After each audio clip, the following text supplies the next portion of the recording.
Good morning children. मैं शुभ्रा पांडे आज आपके सामने सामान्य विज्ञान की पाठशाला का एक नया लेक्चर लेकर उपस्थित हुई हूँ।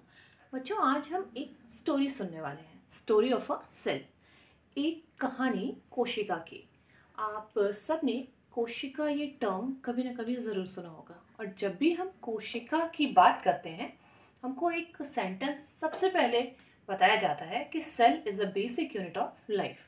कोशिका जीवन की सबसे छोटी इकाई है। आज आपको पढ़ना नहीं है, सिर्फ मुझे सुनना है। मैं एक स्टोरी बताने वाली हूँ और आप बस मुझे ध्यान से सुनिएगा, क्योंकि आप सुनेंगे तो आई होप कि आपको ज़रूर पसंद आएगा, और पसंद आएगा तो फिर आप सीखेंगे और कुछ पूछेंगे।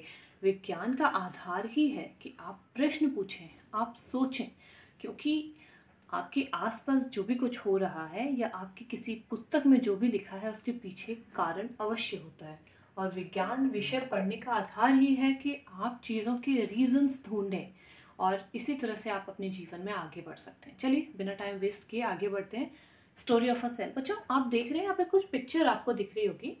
एक बॉडी दिख रही है, एक सेल दिख रही है, उसके अंदर एक छोटा सा कुछ नज़र आ रहा है। अभी आपको कुछ नहीं सोचना है, अभी आपको सिर्फ मुझे सुनना है। बच्चों, एक बात बताइए मुझे,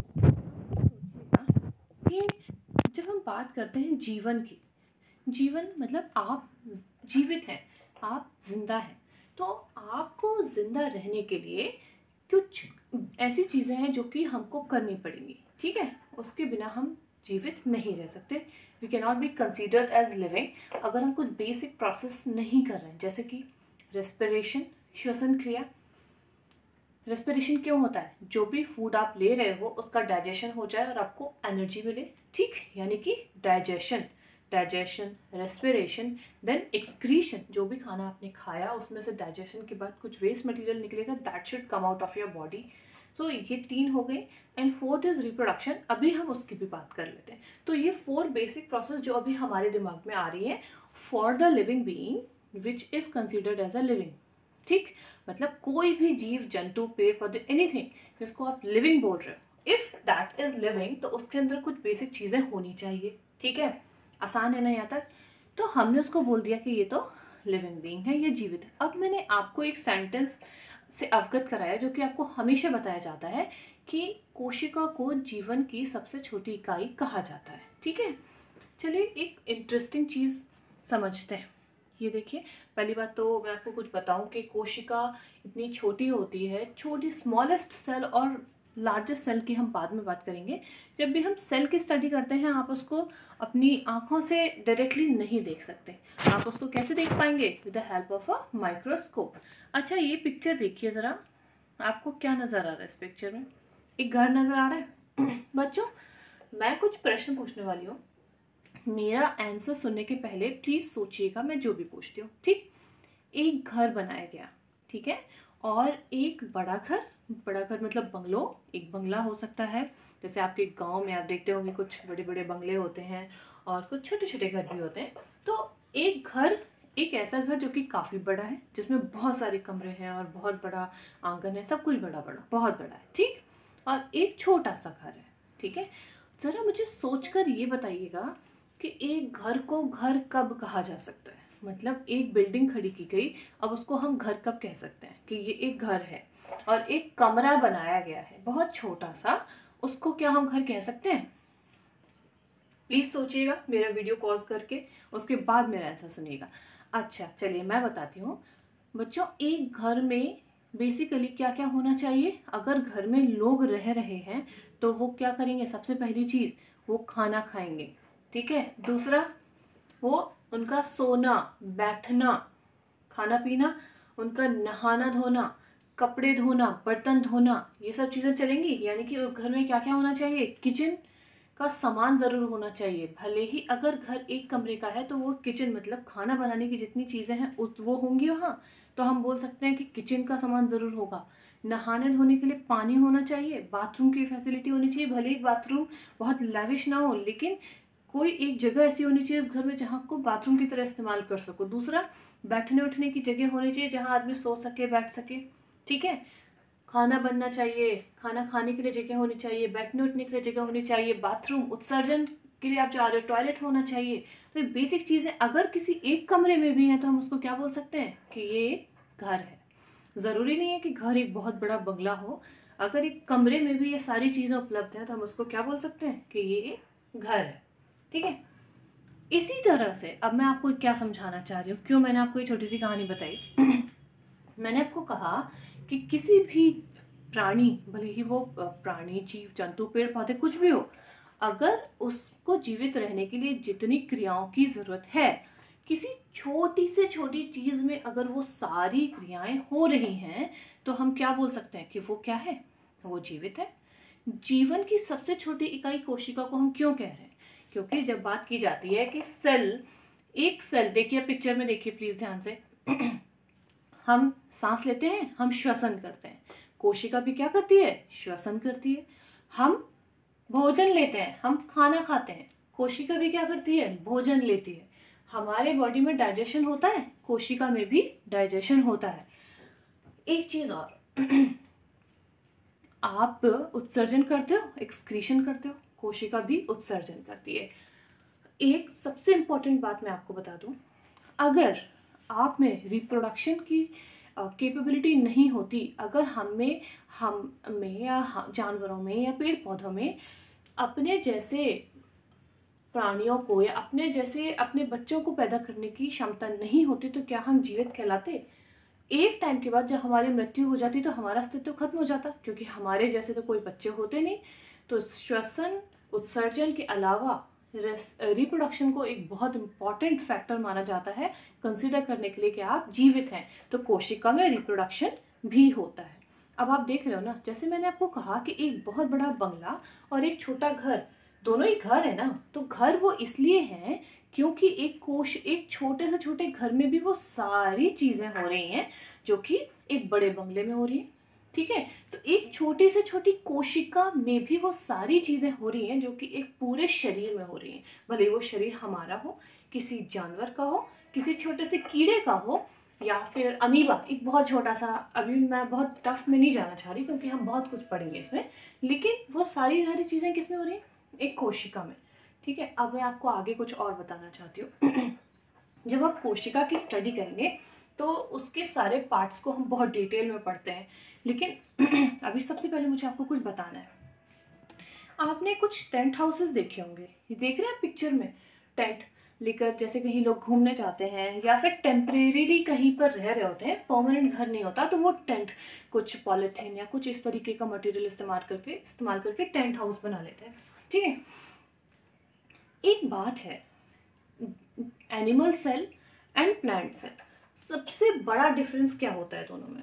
बच्चों एक बात जरा सोचिए, कहीं पर बाढ़ आई, आपका घर सीमेंट का, कंक्रीट का बना हुआ है, ठीक है, परमानेंट घर है आपका, बिल्कुल पक्का घर, और एक घर ये है जो कि हम बोल रहे हैं टेंट हाउस।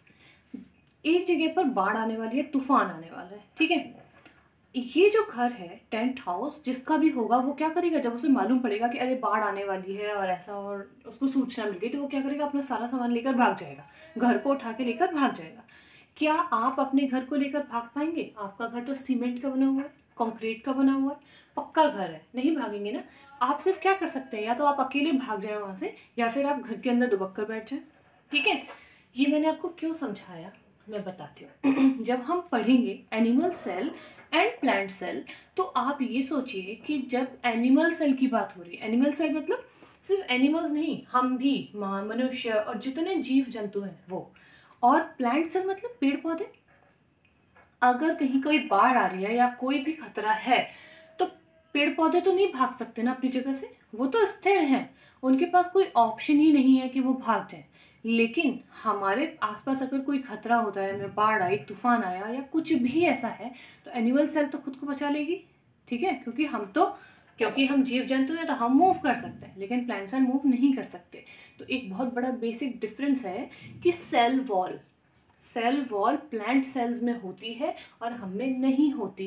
तो यही रीजन है क्योंकि प्लांट्स खुद को बचाने के लिए एक जगह से दूसरी जगह नहीं जा पाते हैं, तो उनको सुरक्षा प्रदान करने के लिए प्रकृति ने क्या दी, प्लांट सेल दी, ठीक, प्लांट सेल वॉल दी, और हमारे आसपास नहीं होती है क्योंकि हम तो खतरे की स्थिति में एक जगह से दूसरी जगह चले जाएंगे।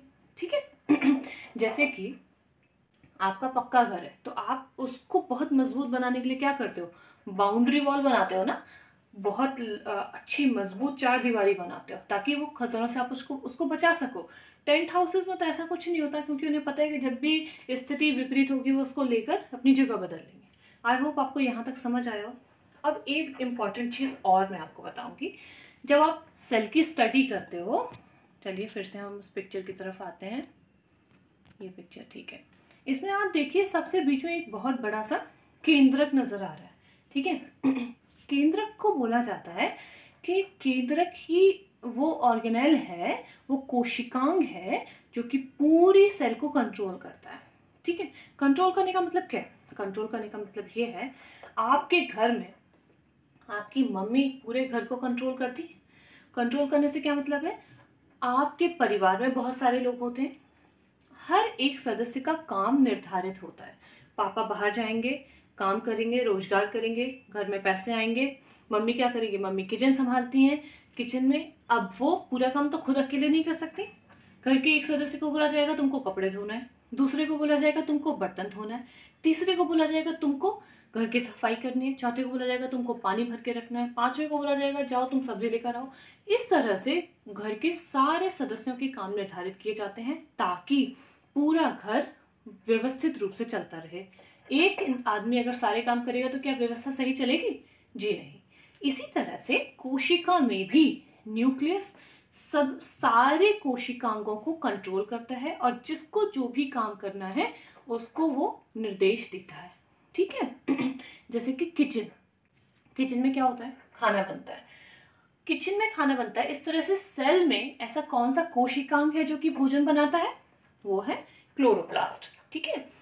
क्लोरोप्लास्ट में क्या होता है, ऐसा क्लोरोप्लास्ट में क्लोरोफिल होता है। क्लोरोफिल में क्या होता है, क्लोरोफिल में फोटोसिंथेसिस होती है, मतलब सूर्य के प्रकाश की उपस्थिति में भोजन बनता है। अब भोजन बन रहा है मीन्स क्या है, it is the kitchen of cell. दूसरी चीज, अभी मैं आपको कुछ बेसिक चीजें ही बता रही हूँ, हम बहुत सारा कुछ पढ़ने वाले हैं इसमें। कि मैं आपको समझा रही थी कि क्यों न्यूक्लियस को कहा जाता है कि वो पूरी सेल को कंट्रोल करता है, ठीक। एक चीज आपकी पूरी आपके घर में एक एनर्जी सोर्स है, मीन्स खाना तो बन गया, खाना खाने के बाद एनर्जी चाहिए, तो पावर हाउस मीन्स वो एनर्जी कहाँ से आ रही है, जैसे इलेक्ट्रिसिटी हम बोल सकते हैं कि इलेक्ट्रिसिटी आ रही है, तो आपके घर में एक बोर्ड होता है ना जहाँ से एनर्जी पूरी विद्युत एनर्जी रिलीज होगी, अगर वो खराब हो जाए तो घर में पावर सप्लाई नहीं होगी, तो वो सप्लाई को हम क्या बोल सकते हैं, माइटोकॉन्ड्रिया। सेल में वो पावर सप्लाई कौन कर रहा है, माइटोकॉन्ड्रिया। क्यों कर रहा है, क्योंकि माइटोकॉन्ड्रिया में एटीपी प्रोड्यूस होता है। और जैसे हमें अपने अलग अलग कामों को करने के लिए रुपयों की जरूरत पड़ती है, सब्जी लाओगे तो रुपए चाहिए आपको, बिजली का बिल देना है तो रुपए चाहिए आपको, और जो भी चीज़ें आपको बाहर से लेकर आनी है, हर चीज़ के लिए आपको क्या चाहिए, एक रुपये की ज़रूरत है। तो सेल के लिए वो रुपये क्या होते हैं, एटीपी, ठीक है। आई होप कि आपको ये ठीक लगा हो। अब मैं एक छोटी सी चीज़ और बता देती हूँ आपको। जब हम पूछेंगे, हम डिस्कस करेंगे कि सेल, बॉडी की सबसे लंबी सेल कौन सी होती है, वो होती है नर्वस सेल, नर्व सेल कह सकते हैं, तंत्रिका, ठीक है। क्यों होती है वो मैं अगले लेक्चर में बताऊंगी आपको। स्मॉलेस्ट सेल, आप सोचिएगा कि सबसे छोटी सेल क्या हो सकती है, बैक्टीरिया। जब मैंने अपने एक लेक्चर में आपको पढ़ाया था बैक्टीरिया, एक माइकोप्लाज्मा होता है, एक ऑर्गेनेल है जो कि सबसे छोटी सेल की तरह हम उसको कंसीडर करते हैं, ठीक है।